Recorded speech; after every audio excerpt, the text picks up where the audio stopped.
नमस्कार, माझ्या यूट्यूब चॅनलमध्ये तुमचं सगळ्यांचं स्वागत आहे। आज मी थोडक्यात सांगणार आहे उपवासाचा अर्थ काय असतो।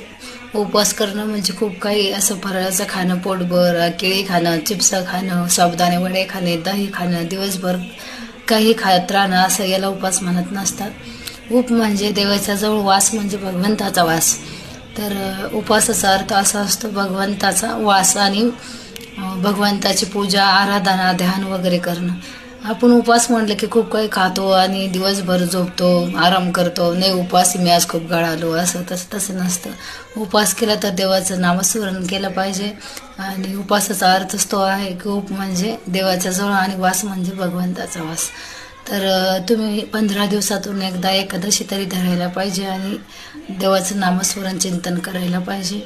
आणि नाहीच झालं तुमच्याकडून उपवास तर तुम्ही नुसतं देवाचं नामस्मरण केलं तरी त्याला आवडेल, कारण की देव म्हणत नाही तुम्ही उपवासच धरून माझं नामस्मरण करा। पण एखाद्याला उपवास सहन होत नाही, ते अशा व्यक्तीने उपवास धरू नये आणि ज्यांना सहन होतो त्यांनी एकादशी व्रत करावं। एकादशी व्रत हे सगळ्यापेक्षा चांगलं व्रत मानलं जातं, कारण की एकादशीमध्ये सगळे उपवास येतात। तर तुम्ही एकादशी व्रत धरू शकता किंवा सोमवार धरू शकता, जो तुम्हाला म्हणजे तुमच्या सोयीनुसार जो उपवास तुम्हाला चांगला वाटेल तो तुम्ही करू शकता। पण उपवास धरणं म्हणजे खूप फराळाचं करणं असा अर्थ होत नाही। त्यामुळं मी हा व्हिडिओ केला आहे की उपवासाचा अर्थ असा असतो आणि देवाचं नामस्मरण चिंतन करा। आणि हा जो आपल्याला मनुष्य दिलेला आहे तो भगवंताने दिलेला आहे, त्याच्यासाठी आपण 1 तास तरी काढायला पाहिजे। रोज संध्याकाळी किंवा सकाळी आपण त्याचं नामस्मरण करायला पाहिजे। आणि माणसाने फक्त माणसासारखं समोरच्याशी वागलं हीच पूजा असं मी म्हणेन। पण आता कसं पूजाही करायलाच हवी भगवंताची, पूजासोबत मनुष्याचं सार्थक कसं होईल हेही करायला पाहिजे सगळ्यांनी।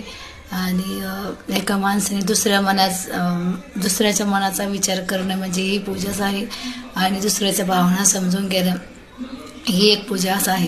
पण मानवतेला आपल्याला शोभलं असंच वागलं ही पण महान पूजा आहे।